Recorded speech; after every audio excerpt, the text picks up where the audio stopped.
Hello and welcome to the January 5th, 2025 episode of Nicks News.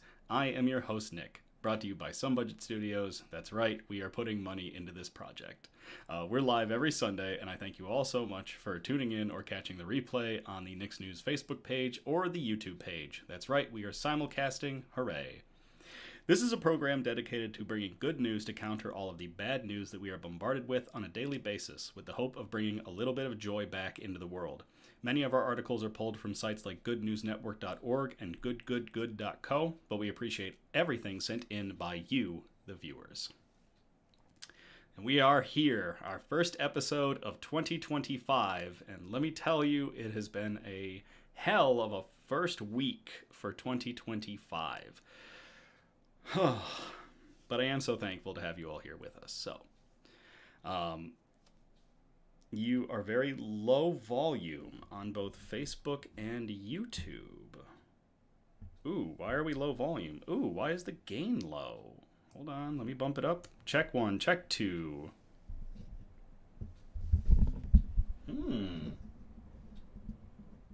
Check 1, check 2. Check 1, check 2. How about now?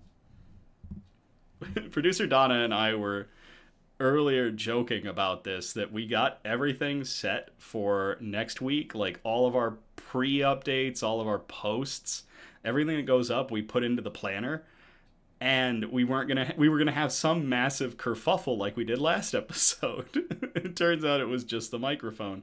Gabby in YouTube chat is saying there we go, so it looks like, oh, Donna is saying better as well, so it sounds like we have gotten it fixed. It could also be me. I am a little bit stuffy right now, so I am not projecting as well as I normally do. I could also maybe I could scoot up a little bit closer to the microphone. Told ya. Producer Donna shouting at us that she told me. Yup, you did, Producer Donna. All right, let's get into our news brew. Saying goodbye to the horrors of 2024, we have Rolling Thunder 2024 Imperial Stout. This is a 13.7% ABV high-octane beer. It's an Imperial Stout that's been aged for 9 months in handmade Rolling Thunder barrel works Dead Guy whiskey barrels. This is an amazing product from Rogue Ales and Spirits. Let's see 2024 off the right way with this amazing beer. So, because this is a can, we do not need the Balisong bottle opener. So we'll get a good crack on this and blow the gain on that microphone. Oh yeah, that maxed out. That maxed out the mic. Because it is an Imperial Stout, we're never going to get tired of using our Harpoon limited edition snifter. I love this glass. It's a bit of a tall can, a little thin though, so we are going to get into the theatrics of like a 30-second pour. I still haven't gotten music for it yet, so I am working on that though.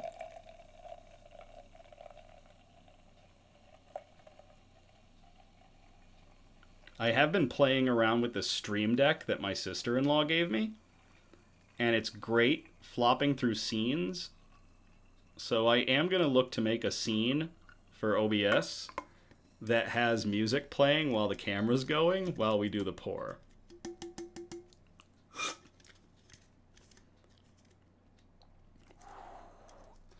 Wow, the whiskey barrel strikes hard on that.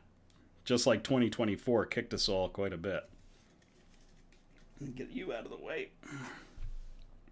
And yes, Producer Donna in the Facebook chat, it is going to kick my ass. 13.7%. And when we get to a certain article down the road in Health and Medicine, I'll explain why. So let's do our shout outs. So if you are in the Norton Shores, Michigan area, Heaven Can Wait Animal Haven is asking for donations of empty cans and bottles for recycling. Bags can be dropped off at their resale store at 1639 West Sherman Boulevard. All donations are used for the animal shelter's various veterinary programs. I believe it was Cassidy who sent that in. Producer Donna, can you confirm that that was Cassidy who sent in that shout out?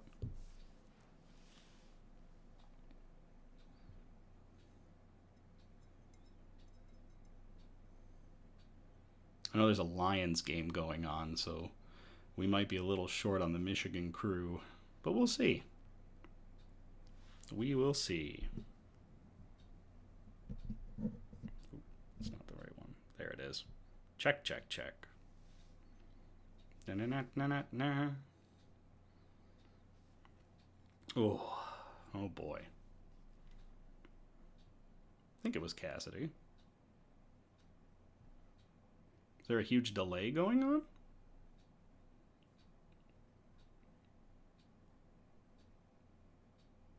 Might be a big delay going on. Yes, it was Cassidy. All right, so to Norton Shores, Heaven Can Wait Animal Haven, and to Cassidy for sending in that shout out. Cheers.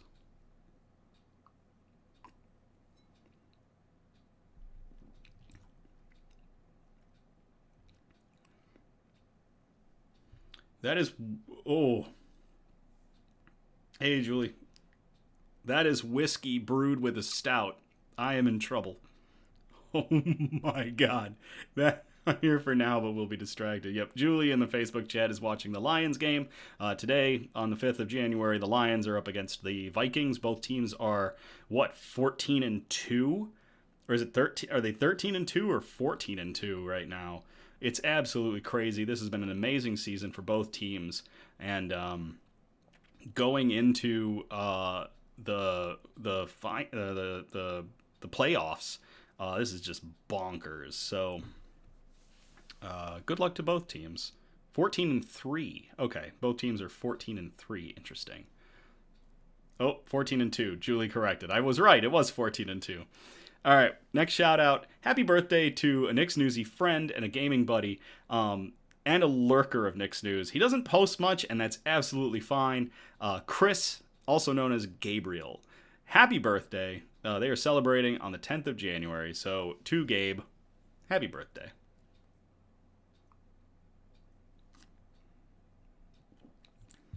Oh my gosh.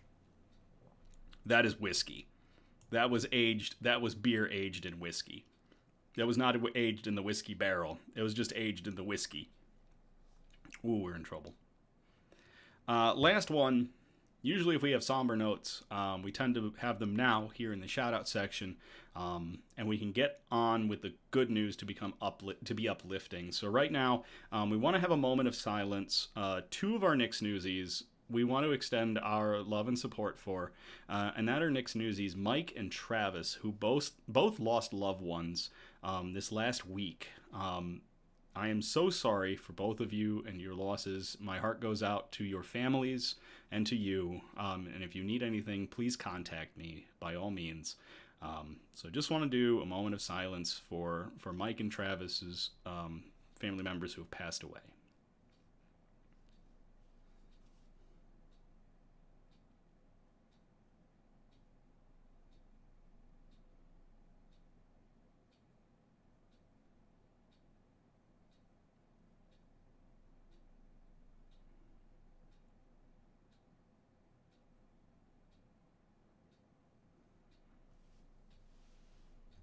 And to my friends, I love you both.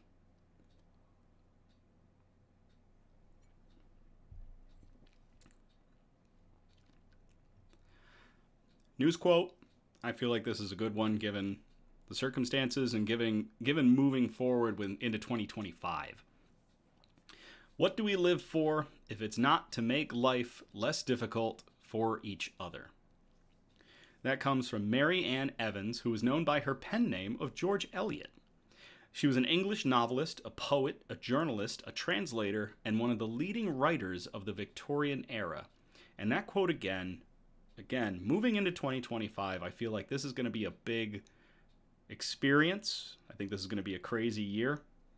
But I think we've got things to look forward to, like one another, if we're good to one another. And we can do so by taking this to heart. What do we live for if it's not to make life less difficult for each other? So to Mary Ann Evans, better known by her pen name of George Eliot, thank you.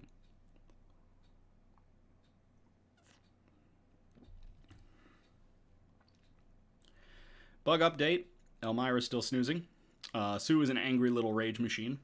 Ripley scares me in ways I've never experienced fear before. And the swarm is down to its final 5. That's right. The mantis horde that was once 50 strong is now down to a tenth of its original strength. However, it is no less formidable because that means we have 5 very interesting little mantises who have successfully gotten through their first molt. So they're now larger and sizing one another up on a daily basis. Some of them that we have, I call one tripod because they only have 3 legs because they had a little bit of a mismolt. We've also got the chameleon because they blend into literally every surface in that vivarium. I haven't named the others yet, but they are a bonkers little group still fighting to see who will win the title of Mantis MacLeod. Who shall be the one? Only time will tell. Hey, Kendra in the Facebook chat. Hey, Matt in the Facebook chat. Decimated. Yep, the numbers have been decimated, and it's gonna be a race to the finish to see who can complete the great game. All right, we are gonna get into our good news. Our broadcast is broken up into 4 major categories, and those categories are science and technology, health and medicine, flora and fauna, aka plants and animals, and wholesome notes, the really nice articles that we like to end on that hit you right in the feels. So, and also Julie in the Facebook chat. In this episode of Nicks News, a beer kicks Nick's butt. More on that when we hit health and medicine. But first, we're going to start off in science and technology, category 1. And I called this article, Bye Bye Microplastic Pie. And this was sent in by Mona, so thank you very much, Mona. I will copy and paste this into the chats if y'all want to read along.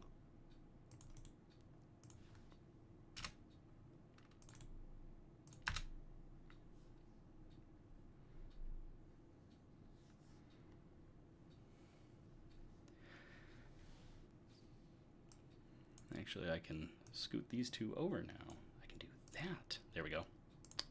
Bye Bye Microplastics. New plastic is recyclable and fully ocean degradable. This was posted on Riken JP, and it was posted on November 26th of 2024. The reference for it was Cheng et al. Mechanically strong yet metabolizable multivalently form a cross-linked network structure by desalting upon phase separation. It was an article. But we are going to distill this down into science. We had this as a news nibble, one of the little posts that accompanied either a Facebook or an Instagram update about when our next episode was. But we wanted to do the whole article because it's a very fascinating article. So, researchers led by Takuzo Ada at the Riken Center for Emergent Matter Science, or the CEMS, have developed a durable plastic that won't contribute to microplastic pollution in our oceans. The new material is as strong as conventional plastics and biodegradable, but what makes it special is that it breaks down in seawater. The new plastic is therefore expected to help reduce harmful microplastic pollution that accumulates in oceans and soil and eventually enters the food chain. The experimental findings were published on November 22nd in Science. Scientists have been trying to develop safe and sustainable materials that can replace traditional plastics, which are non-sustainable and harm the environment. While some recyclable and biodegradable plastics exist, one big problem remains.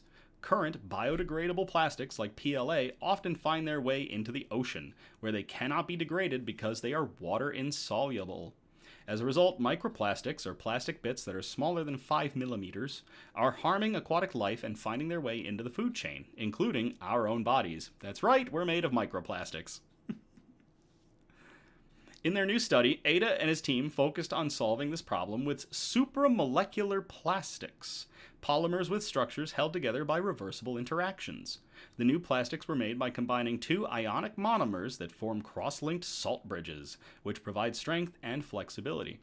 In the initial tests, one of the monomers was a common food additive called sodium hexametaphosphate, and the other was any of several guanidinium ion-based monomers. Say that 5 times fast. Both monomers can be metabolized by bacteria, ensuring biodegradability once the plastic is dissolved into its components. While the reversible nature of the bonds in supramolecular plastics have been thought to make them weak and unstable, says Ada, our new materials are just the opposite. In the new material, the salt bridge's structure is irreversible unless exposed to electrolytes like those found in seawater. The key discovery was how to create these selectively irreversible crosslinks. As with oil with water, after mixing the two monomers together in water, the researchers observed 2 separated liquids. One was thick and viscous and contained the important structural cross-linked salt bridges, while the other was watery and contained salt ions. For example, when sodium hexametaphosphate and alkyl diguanidinium sulfate were used, sodium sulfate salt was expelled into the watery layer. The final plastic, alkyl sp2, was made by drying what remained in the thick viscous liquid layer. The desalting turned out to be the critical step. Without it, the resulting dried material was a brittle crystal, unfit for use. Resalting the plastic by placing it in salt water caused the interactions to reverse, and the plastic structure destabilized in a matter of hours. Thus, having created a strong and durable plastic that can still be dissolved under certain conditions, the researchers next tested the plastic's quality. Because what is a plastic product if it can't hold up? The new plastics are non-toxic and non-flammable, meaning no CO2 emissions, and can be reshaped at temperatures above 120 degrees Celsius like other thermoplastics. By testing different types of guanidinium sulfates, the team was able to generate plastics that had varying hardness and tensile strengths, all comparable or better than conventional plastics. See, this is my jam because this is all just engineering stuff, and I love material science, so I apologize if this is a little bit of a slog, but this is like, I'm jamming to this as we go along. This means that the new type of plastic can be customized for need. Hard scratch-resistant plastics, rubber silicone-like plastics, strong weight-bearing plastics, or low-tensile flexible plastics are all possible. So there's a menagerie of different plastic applications as well that this can be used for from this one type of biodegradable new plastic.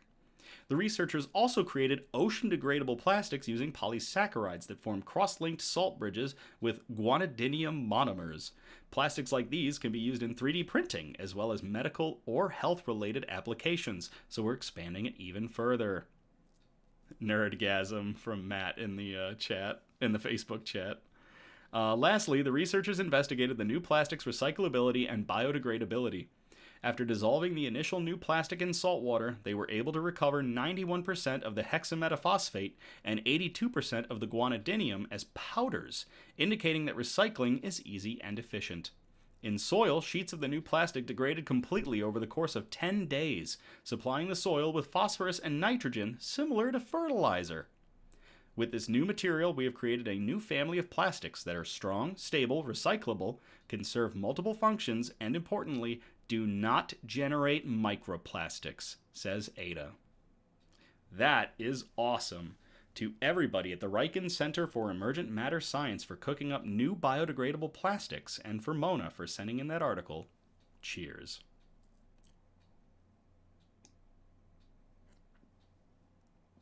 Hey, Caitlin in the Facebook chat. Oh my gosh, this beer is going to destroy me. This is a big beer. Okay. Whew. Whew. All right, we're going to move on to our second article. I called this one A Whole New Toolbox. This one was sent in by Eliza. So Eliza, thank you very much for sending this one in. I will copy and paste this into the chat if y'all want to read along.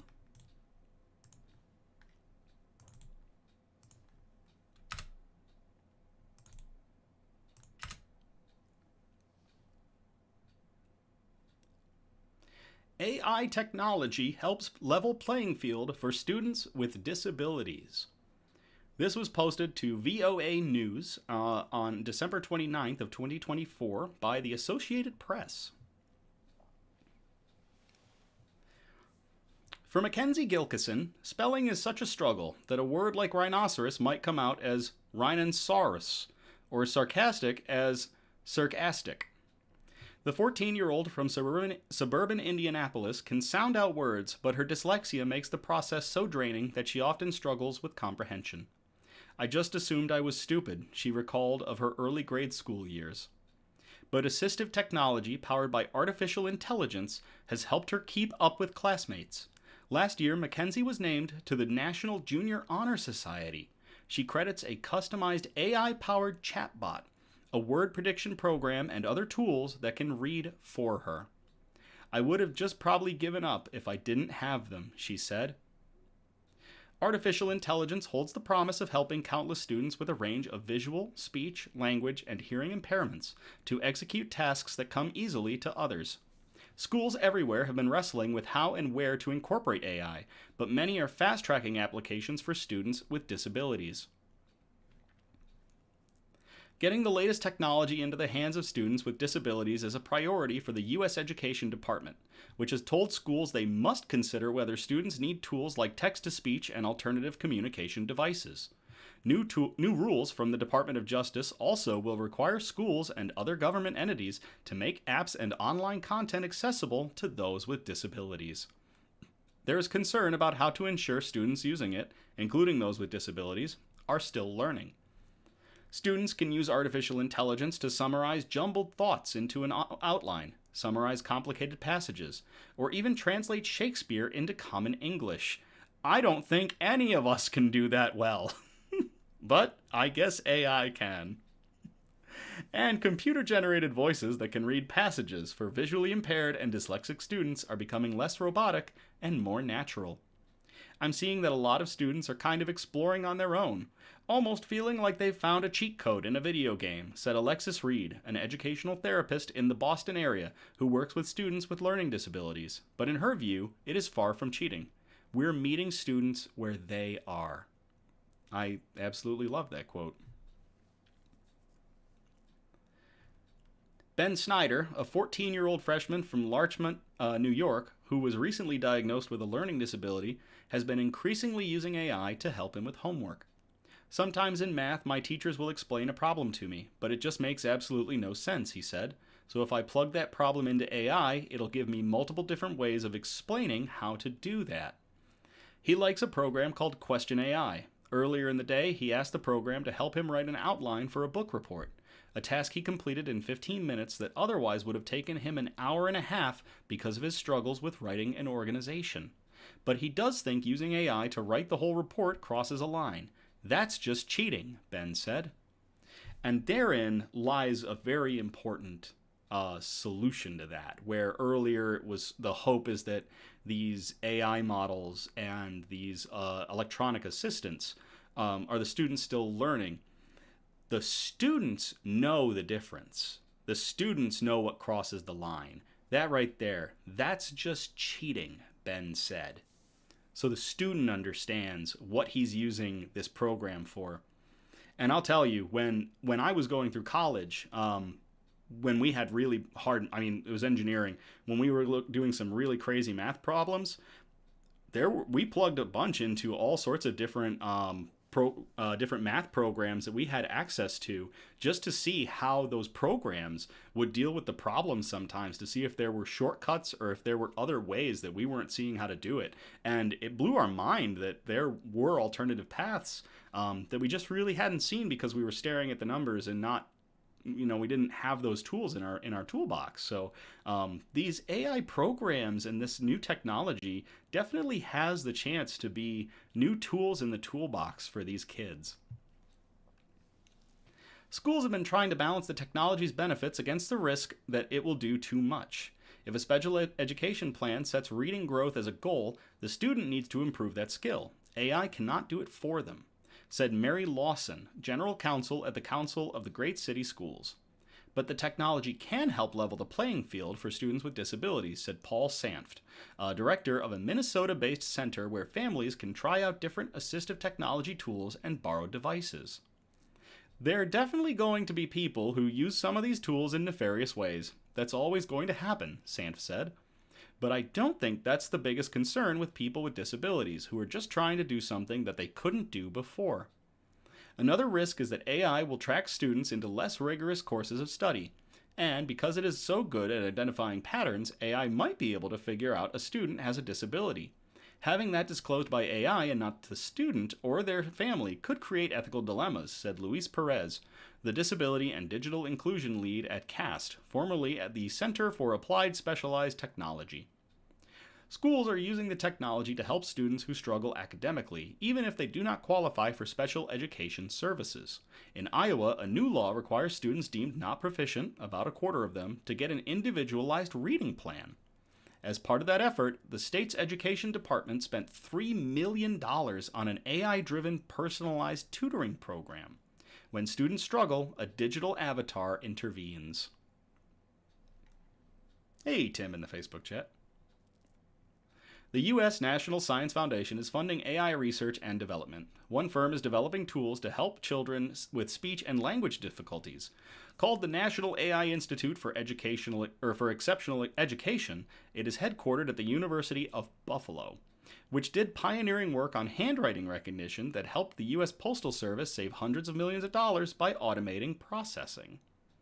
We are able to solve the postal applications with very high accuracy. When it comes to children's handwriting, we fail very badly, said Venu Govindaraju, the director of the institute. He sees it as an area that needs work, along with speech-to-text technology, which isn't as good at understanding children's voices, particularly if there is a speech impediment. Sorting through the sheer number of programs developed by education technology companies can be a time-consuming challenge for schools. Richard Collada, CEO of the International Society for Technology and Education, said the nonprofit launched an effort this fall to make it easier for districts to vet what they are buying and ensure it is accessible.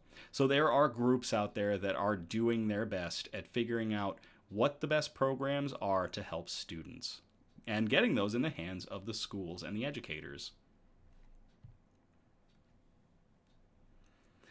Mackenzie wishes some of the tools were easier to use.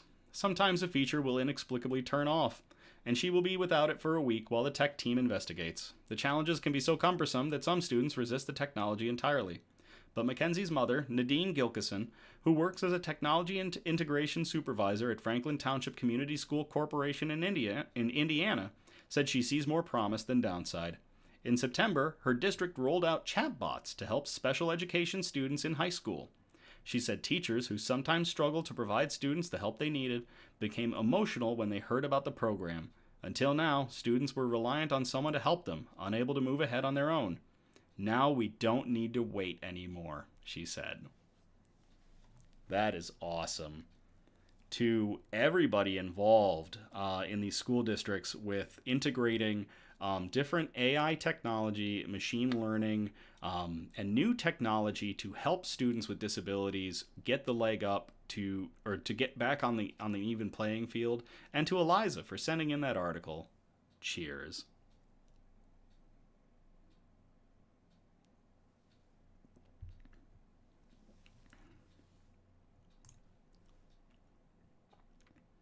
Ooh, Tim is saying he's lagged out. He's going to log back in. Fingers crossed, Tim. I hope nobody else is experiencing any lag with our service. I haven't seen anything bad, and I have been monitoring everything. Let me tell you, this new computer watches everything like a hawk, and all the metrics are looking good so far. Okay, so that's going to get us out of science and technology. We're going to move on to category 2, health and medicine, where we're going to start off with something a little different and a little special. It's kind of a bit of a PSA, and I call it How Not to Spend Your Weekend, a Norovirus Story. I am going to copy and paste a Facebook post into the chat. Producer Donna found this, and I think it's fantastic. And we are going to discuss it because for the last 4 days, I have been suffering from norovirus. Maybe you've heard of it in the mainstream news. Maybe you've heard of it from word of mouth. It is going around, and it sucks. So, from SciBabe on January 2nd on Facebook, let's talk about norovirus. It's on the news, and it's coming to a public toilet near you soon. Contrary to what everyone's Uncle Chet says, this isn't a deep state plot to bolster Pedialyte sales. Lately, any warnings about freshly circulating viruses tend to provoke overly confident responses from definitely very smart people that this one must be a scam. I'd understand some hesitancy to declare the sky is falling if this was some heretofore never encountered microbe, but norovirus, it's an old familiar brand of fuck you up. And it did that to me. Also referred to as the Norwalk virus, or winter vomiting disease if you want to get fancy, it's what you're thinking of when you think of a stomach flu. The main symptom is, technical term, having it shoot out of both ends. Oh, jeez, I'm having flashbacks.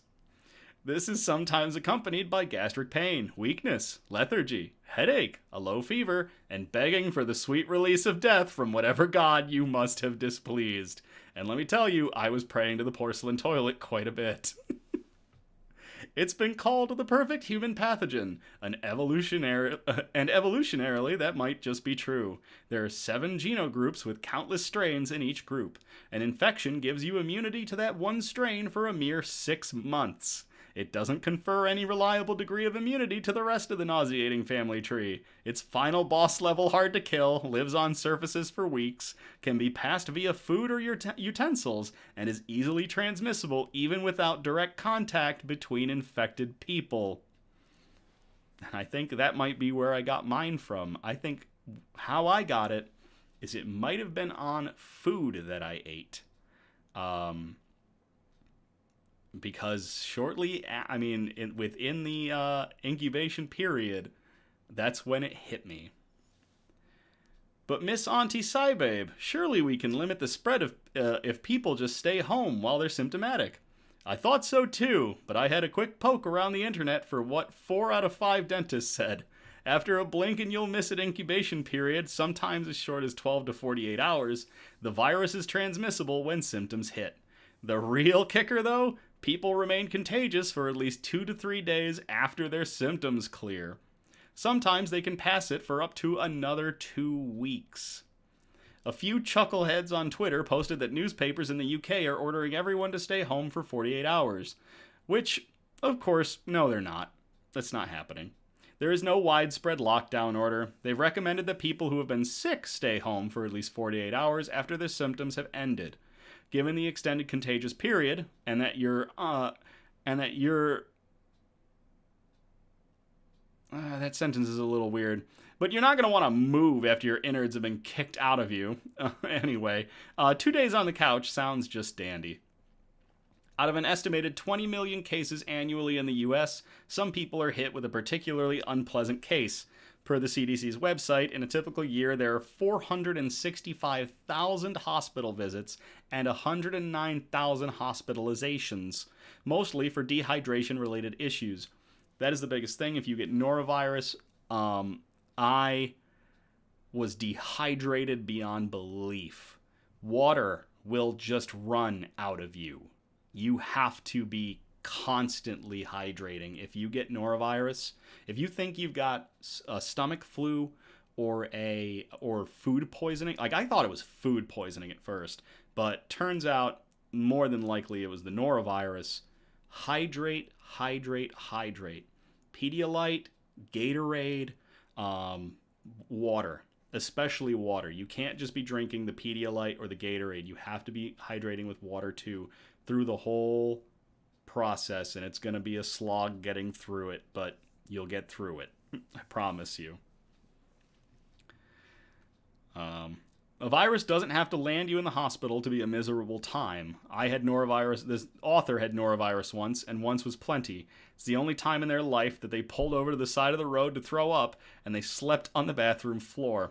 I also kind of laid down on the bathroom floor because it was nice and cool. They lived across the street from a store and didn't have the physical strength to go get electrolyte replacement fluid. Do not recommend norovirus. Preventing every case is an impossibility, but there is one neat trick to reduce your contribution to the viral plume and your chance of praying to the porcelain toilet. Wash your hands. That's a big thing, especially something I've been doing. If you get norovirus, wash your hands. You do not want to be spreading it, and that is how you're going to be spreading it, is any contact you've had with your hands on parts of your body where a norovirus might be coming out. When you touch surfaces, it's going to go to it. Wash your hands, keep them clean. Do not spread norovirus.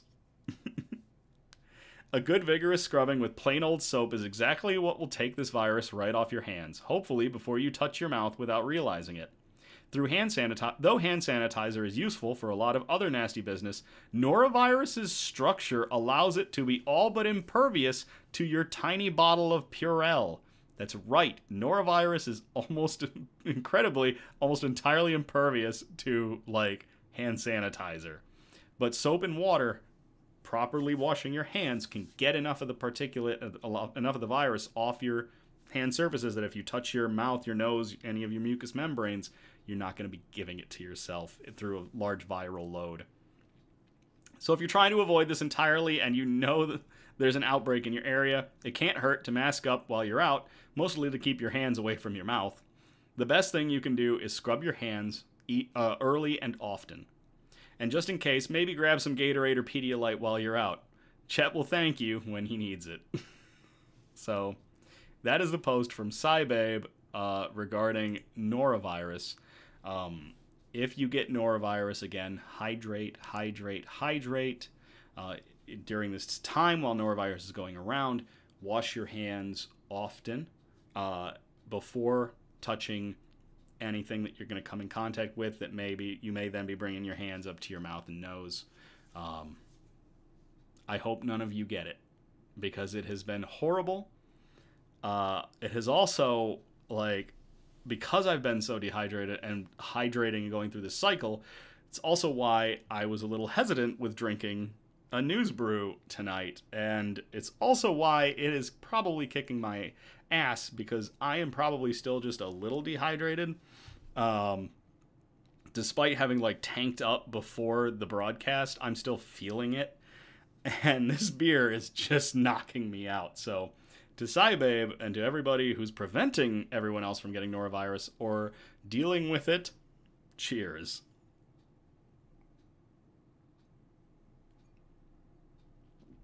Oh, the beer is whiskey. Oh, it's whiskey.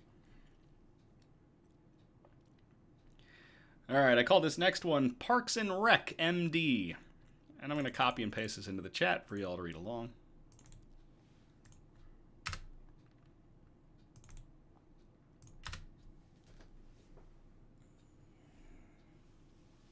Sorry.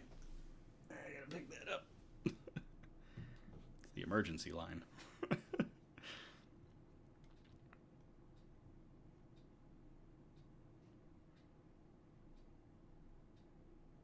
Oh, Sean is in the chat. Hey, Sean. Halton residents can now access local conservation areas for free with a health professional's prescription. This was posted to Inside Halton News on December 27th of 2024 by Sabrina Almeida. People from Halton Hills, Milton, Oakville, and Burlington can now get a nature prescription that allows them 10 free visits to Conservation Halton Parks to improve their health. Earlier this month, Conservation Halton and Halton Healthcare partnered with the Parks PARX program, I love that, initiated by BC Parks Foundation to promote the therapeutic benefits of nature-based health solutions in their region. Adam von Coverden, Member of Parliament for Milton, who introduced the Parks program to Halton earlier this summer, calls it a game changer for our community. That is a big thing. I may love the winter, but let me tell you, when spring and summer and fall roll around, there is a nature preserve right by my house, and I love taking hikes through there. I have never felt better than after an hour or hour and a half of hiking through the park. It goes through wooded areas, large plains. It's fantastic. There really is a thing for some folks, not for everybody, but there is something about hitting a park or just an open nature area and what it can do for you. So I really like this. It encourages outdoor activity, fosters a connection with nature, promotes physical health, and nurtures mental resilience and environmental stewardship, Van Culverden said in a media release announcing the program launch on December 2nd. Halton Healthcare declared it is proud to be the first hospital system in Canada to partner with parks in the statement. The partnership between Parks and Conservation Halton allows health professionals to prescribe an effective remedy to our patients, stated Dr. Stephen Chin, Halton Healthcare's interim vice president of medical affairs. Nature prescriptions offer an accessible and sustainable way to improve the health of our community and is a wonderful complement to the care we provide. According to Dr. Chin, spending more time in nature is a great way to treat and prevent chronic diseases, keep healthy, and even extend life expectancy. We know that certain diseases like high blood pressure, heart disease, and diabetes are linked to chronic stress too. Spending more time in nature, releasing natural endorphins, and improving cortisol levels can help reduce stress, and also blood pressure in some ways, and hopefully delay the onset of diabetes and heart disease as well, he explained in an interview. The doctor says being outdoors can also help with mental health and sleep. Encouraging people to spend more time with nature, Dr. Chin said that even short snippets of time outside is good enough. This is why that quote, "go touch grass," is so important sometimes. I think 20 minutes per day is sufficient, said the doctor. It doesn't have to be running, it can just be walking, he added. It's a bit cold right now, but when it gets warmer, it being outdoors, will help reset people and bring significant health benefits to many, according to Dr. Chin. After obtaining a nature prescription from a healthcare professional, patients must fill out a Parks request form on the Conservation Halton website. We just want to make sure it's very, very simple, said Craig McCann, Conservation Halton's Parks and Operations Director. According to McCann, Conservation Halton is the first park program in Ontario to offer free entry passes to people with nature prescriptions. Producer Donna is looking forward to getting one. Good on you, Producer Donna. We're following what national parks and other park agencies across Canada are doing by giving free admissions to make it as easy and as accessible as possible, he said. Having 8 people sign up within 24 hours of the launch is quite amazing, according to McCann. Conservation Halton has 8 parks: Crawford Lake, Hilton Falls, Kelso, Mount Nemo, Mountsburg, Rattlesnake Point, Robert Edmondson, and Area 8 for people to enjoy. I personally would want to hit Rattlesnake Point and Area 8 because those sound awesome to me. When the season is open, there really is a lot of opportunity for people to get out into nature and enjoy themselves and be comfortable. We're close to home, so you're not driving an hour and a half or more to get into nature. We're in everybody's backyards, said McCann. Conservation Halton joins a growing movement of support for Canada's National Nature Prescription Program, which began in British Columbia in November 2020 and launched in Ontario a few months later in February of 2021. While the Toronto and Region Conservation Authority, the TRCA, came on board in March of this year, the Toronto Zoo joined last September. Lake Simcoe Region Conservation Authority also showed its support by hosting a Park Prescription Parks Day at Scanlon Creek in October. Dr. Chin said nature prescriptions can be issued by a number of healthcare professionals, including an acupuncturist, a chiropractor, a dentist, a dietitian, a family doctor, a kinesiologist, massage therapist, registered nurse, optician, physician, pharmacist, psychologist, podiatrist, and social worker. Talk to your healthcare professional about the Park Prescription Program to make sure that they're supportive of it and that it fits their goals for you as a patient, advised McCann. Then, just go outside and enjoy it. That is awesome. To everybody involved with this park system in Canada, in Halton Hills, Milton, Oakville, and Burlington in Canada. Cheers.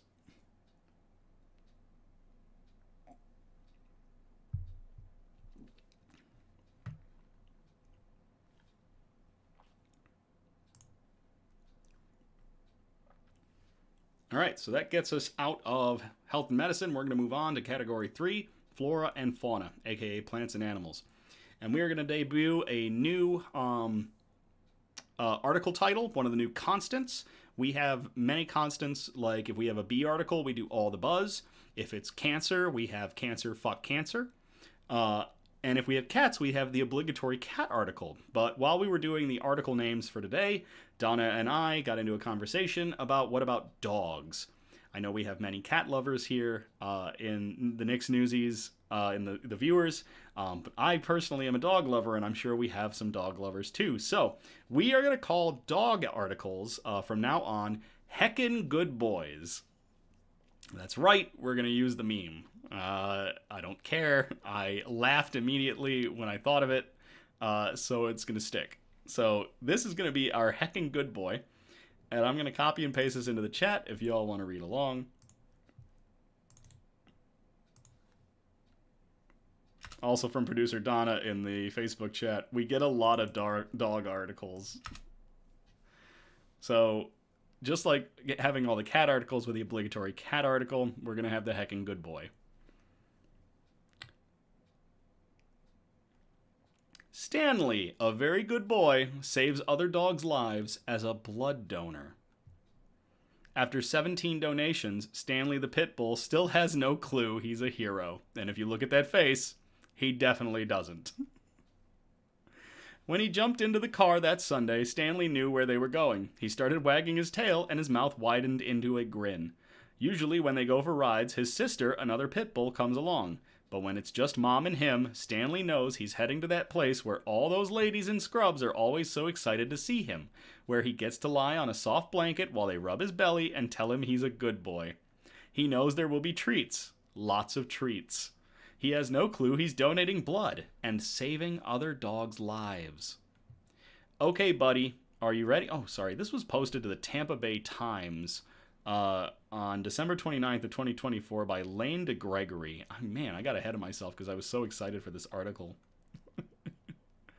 Okay, buddy, are you ready? Veterinarian Lenore Basek asked, unclipping Stanley's plaid collar. She patted a waist-high metal table. Can you climb up? Stanley licked her hand, put his front paws on a chair, and hoisted himself up. He lost his back left leg, but still hop runs, gets the zoomies, and has strong frontal legs. He has no idea he's a tripod, said his mom, Jen Jorn, 58. Stanley knew the drill. Lying on his right side on the tie-dyed fleece, he stretched out his left front foot, which the vet wrapped in purple tape. She pulled out a needle and checked a chart. Wow, this is your 17th donation, Bassick said. Your 3-year anniversary of being a hero. While the vet injected Stanley with a sedative, the dog looked to his owner, who was stroking his side. Soon his eyes closed slightly, his breathing slowed, his chin fell to the table, but his tail never stopped wagging. There you go, the vet said, caressing his neck. That's it. Stanley is almost 5. He stands knee-high and he weighs 60 pounds. A snowy stripe splits his wide forehead and rings his round nose. He looks like he's wearing white socks. When he was 6 months old, a car hit him in Tampa, tearing his Achilles tendon and severing his left rear femur. The driver took off. A stranger carried the bleeding puppy to an animal hospital where his leg had to be amputated. 2 weeks later, in September of 2020, Jen agreed to foster the timid dog through a rescue group, Passion for Pits. She quickly fell in love with the goofy, affectionate tripod who snuggled into her side and wouldn't stop kissing her. I could tell right away he was an old soul, Jen said. She adopted him and named him Stanley because the Lightning had just won the Stanley Cup. I've had 10 dogs over the years, Jen said. He is by far the happiest. At their home in St. Petersburg, Stanley loves wrestling in the backyard with his sister, Jujubee, and climbing into Jen's lap wherever she sits. He chases spiky plastic balls and inhales cheeseburger-flavored Cheetos. Every 3 months on a Sunday morning, Jen drives him to Blue Pearl Pet Hospital in Clearwater to donate blood. He has contributed a total of more than 2 gallons so far. Each donation can save 3 other dogs. There's a desperate need for more donors, the vet said. As more pet owners bring their animals in for surgery, as animals require transfusions, chemotherapy, and plasma, she said, the demand for blood just keeps increasing. We're struggling. We need 30% more donors just to keep up. The first successful blood transfusion was not between people. In 1665, British doctor Richard Lower transferred blood from a healthy dog to revive a dying one, paving the possibility for similar procedures with humans. 2 years later, he transfused lamb blood into a person. Transfusions between humans was tried as early as 1818, but didn't become widespread until World War II. Blood transfers between pets began growing a decade later, as veterinarians started bringing their own dogs and cats to their offices when they needed donors. Some even kept animals at their clinics to give blood. In the 1980s, when vets began sending pets to hospitals for emergency and specialized surgeries, blood banks started emerging, with many high-volume animal hospitals keeping closed colonies of cats and dogs as on-site suppliers. Blue Pearl operates 110 animal hospitals across 30 states, serving more than 1 million pets. It has 13 blood banks, including one in Tampa. More than 100 dogs and 30 cats donate at the hospital and at offices in Clearwater and Brandon. Ferrets, birds, even bearded dragons also donate blood. So far this year, across Tampa Bay, more than 502 pet patients have needed transfusions at Blue Pearl facilities. Some donors are pets of the staff, but many, like Stanley, come because their owners want to help. Jen heard about dog blood banks 11 years ago in New Jersey when her bulldog Opie got cancer. She signed up her next dog, Cece, to donate. When she moved to Florida and started working in St. Petersburg's Neighborhood Services Department, she learned about Blue Pearl. She has brought 3 dogs there to regularly give blood. It's important to me to save other doggies, Jen said. It takes us less than an hour. Stanley loves the attention, and I know he's making a difference. Every time Stanley's blood is used, she gets an email saying he saved someone's pet. To donate, dogs have to be healthy, 1 to 8 years old, weigh at least 55 pounds, be spayed or neutered, and have all their shots. They can't have been pregnant or had cardiac disease. They get free physical exams, lab work, DNA testing, and have annual meetups with other dog donors. Animal breeds have nothing to do with blood type. Pets, like people, have different blood groups and can be positive or negative. But Dobermans can donate to Dachshunds. Maine Coons can save calicos, as long as their blood is in the same group. Cats have A, B, or AB blood. Dogs have over a dozen groups, 6 of which are common. About 40% of dogs are universal donors, like Stanley, which makes their blood especially valuable. While Stanley snoozed, the vet checked his ears, teeth, and nails, then shaved a circle the size of a quarter on his throat. Blood flows fastest from dog's jugular veins. That's where she stuck the needle. "Okay, here we go," she said, scratching his neck. "You okay? You're such a good boy." Blood began to flow through the straw-sized tube, then into a clear bag set on a silver scale. Dogs can donate a pint at a time, cats about 2 ounces. Fresh blood lasts a month. Frozen plasma lasts forever and can be transported across the country. 15 minutes after the needle went in, Stanley's eyes were still half closed. When the vet pulled out the needle and wrapped gauze around his neck, he barely moved. But as soon as a tech opened a bag of treats, Stanley suddenly sat up and licked her nose. "You did great, Stanley," the vet said, clipping his collar back on. "You just saved some more lives." When he climbed back into the car that Sunday, Stanley knew where they were going. He started wagging his tail and his mouth widened into a grin. When they go for rides with his sister, they never go to Sonic. But when it's just Mom and him, when he has that bandage around his throat, Stanley knows he's heading to that place where someone comes right up to your window, pats your head, and hands you a hot dog. That is awesome. To Stanley, the pity, and to his mom, wow. To both of them, cheers. Heckin' good boy.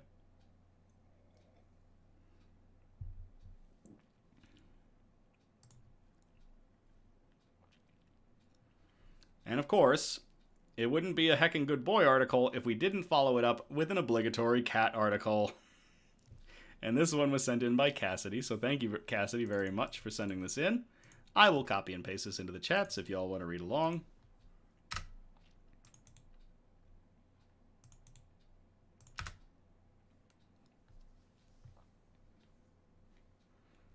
Special holiday delivery from the Middle East. The stray cat who stole a sergeant's heart is now rescued. This was posted at goodnewsnetwork.org. It was posted on December 27th of 2024 by Andy Corbley. A deployed U.S. airwoman had her Christmas wish fulfilled thanks to a nonprofit that undertook a special holiday delivery, rescuing the stray cat who stole her heart. U.S. Air Force Technical Sergeant Tracy was stationed in the Middle East when she found a kitten on her base and named it Walter. The orange tabby offered comfort to the woman so far from home, but as the end of her deployment neared, she couldn't bear to leave him behind, knowing he risked starvation and euthanasia. Starvation or euthanasia. Caitlin in the Facebook chat about our last article, that's so... Oh, sorry, the beer is getting to me. That's so wholesome, makes me want to see if my cat can donate. That is awesome to see that article have that effect. That is a thing to look into for our fur babies, is if they can donate and save the lives of other fur babies. So something to look into, maybe not. You might not be there. It all depends. There's a lot going on. It all depends. But it's really cool. Nice to hear, Caitlin. Let's get back to this one. So she turned to the veteran-led, New York-based Paws of War to help. They focused on entering countries where U.S. soldiers are deployed and rescuing animals they may have formed bonds with. The CBS news station in New York reported that it can cost as much as $10,000 to perform these extractions, as they require plane tickets, various medical procedures, and paperwork filings with governments at home and abroad. But Walter was rescued in time for Christmas when, after arriving first in New York, Paws of War volunteer and U.S. Army veteran Derek Cartwright drove the orange tabby to the waiting arms of Sergeant Tracy's husband all the way in New Hampshire. It's the least we can do for these service members who are sacrificing so much, not only their safety, they are going to be away from their families this holiday. They are in a faraway place, a dangerous place, said Robert Misseri from Paws of War. And there is a video from CBS News New York regarding a special delivery from overseas lands in New York. To the group Paws of War, and to Eliza, or to Cassidy, for sending in that article, for getting these animals out of these war zones where they affect so many lives for the better, and getting them into the hands of the soldiers who cared for them and want to give them homes. Cheers.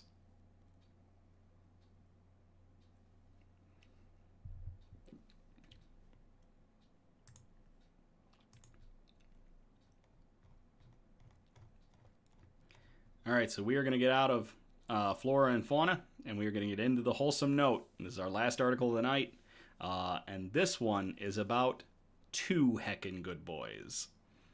And I'm going to copy and paste this into the chat if y'all want to read along.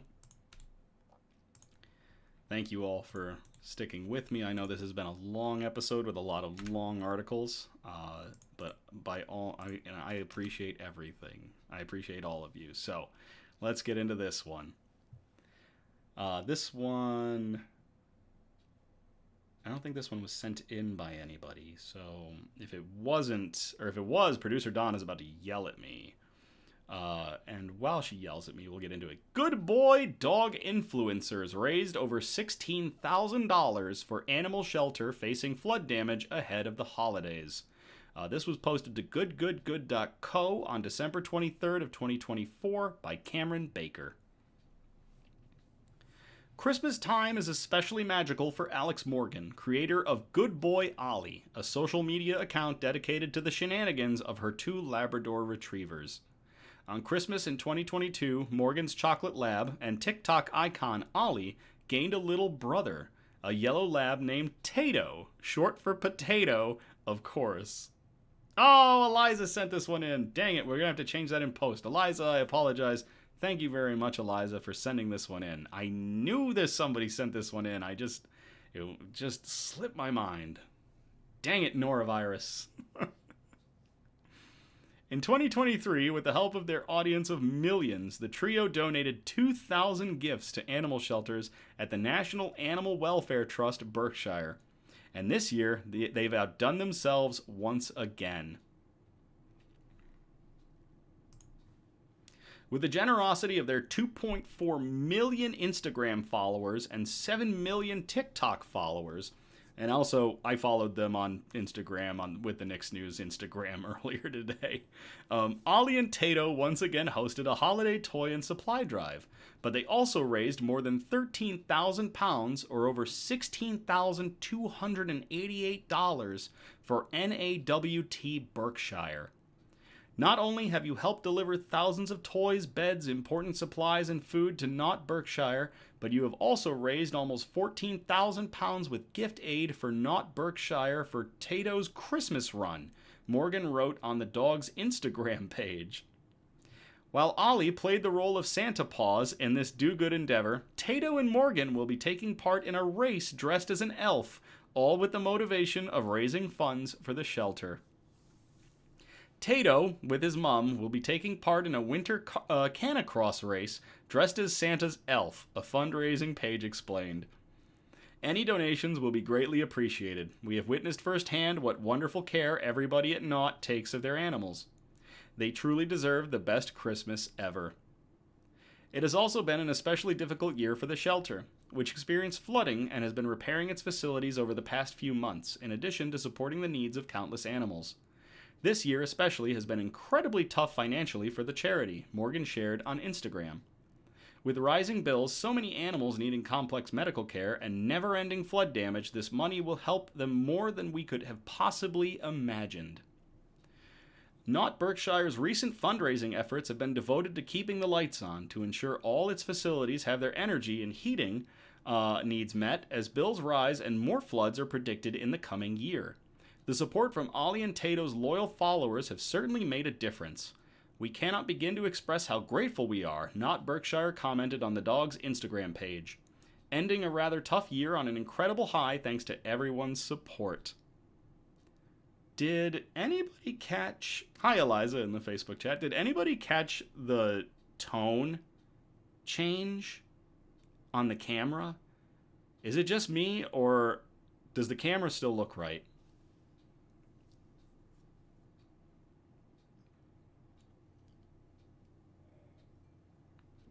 I don't mean to pause, but I need to double check and see if this is something I need to change in my settings. Because if the camera changed... So what just happened is I have a amber light setting for these two new monitors, and I have a specific time that it goes off, and it just did. And I watched the monitors change, but I didn't know if their output was changing how I look. Looks fine. Just you. So yeah, so it must be... So I'm noticing that it's shifted into amber light mode, but I didn't know if the output was going to affect me because they're so bright. So I see things fine. Okay, we'll finish out this article. Thank you everybody very much for confirming that with me. I can leave it as is. With the influx of supply donations, too, all the animals, including donkeys, sheep, and of course dogs and cats, will have access to essentials and some fun toys through the holidays. Looks okay from Ben. Thank you all very much. I keep forgetting the toys aren't for me. A playful voiceover acts as Ollie's inner monologue in a video posted from the account. But I know the rescue doggies need them so much more. In the same video, Morgan and the dogs highlighted some animals in need of loving homes as well, encouraging followers to adopt and help them find their forever homes soon. With wagging tails and festive crocheted hats, the dogs had one final message for everyone watching at home. We can't thank you all enough for helping us deliver the best Christmas ever, said the Ollie-specific voiceover said in the video. And in the caption, Morgan added, "The kindness of this community never fails to amaze us." That is awesome. To two heckin' good boys and their owner Morgan, and to Eliza for sending in that article. Cheers.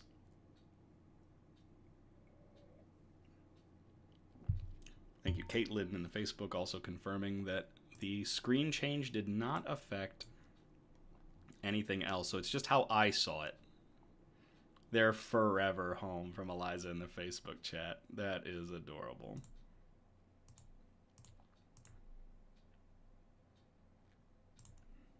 Let me check off that everything looks fine. So that was awesome. 7 great articles to kick off 2025. Again, everybody, wash your hands. Don't get norovirus. It sucks. We're not going to end on that, though. We'll end with our usual outro of thank you all again for tuning in or catching the replay on the Nicks News Facebook page or the Nicks News YouTube page. We're live usually every Sunday, and our next episode is going to be on January 12th of 2025. I encourage participation, so by all means, please send in suggestions for news brews, for shout-outs, for news quotes, and especially for good news articles that we can present on future episodes. I always appreciate a variety of articles that are spread out across our categories, again, of science and technology, health and medicine, flora and fauna, aka plants and animals, and wholesome notes. The really nice heartstring articles we like to end on, the ones that tug on your heart and just make you feel good. You can message us on Facebook or on Instagram or email us at somebudgetstudios@gmail.com. If you do message us, keep it on the Nicks News Facebook Messenger. That is the one that the team checks and has access to for finding everything posted, and we can all review it, every member of the Nicks News team. So that one's the one to do, or our email at somebudgetstudios@gmail.com. I check it on a daily basis, a couple times a day actually. So if you have anything, send us that stuff in via those methods. Feel free to like, subscribe, or comment on our Facebook and YouTube videos to get the good news and the joy out into the algorithm. Man, that beer really is kicking me. Man, it's really kicking me. I'm sorry. I'm flubbing through this outro. I'm not going to tell you to do anything, but I'm going to tell you how much I appreciate every single like, comment, and subscription. The YouTube page is up to 50 or 51. The Facebook page is cruising over 200 and continues to grow. And I can't thank you all enough so much for just supporting the good news and what we're doing here, which is just trying to spread good news and get into the algorithm and combat all that bad news we're bombarded with. Thank you all so very much. And I hope that 2025 will continue to be an amazing year for this program and getting this good stuff out into the world. As always, thank you again. I love you all so much. Have a great night, and I will play us out.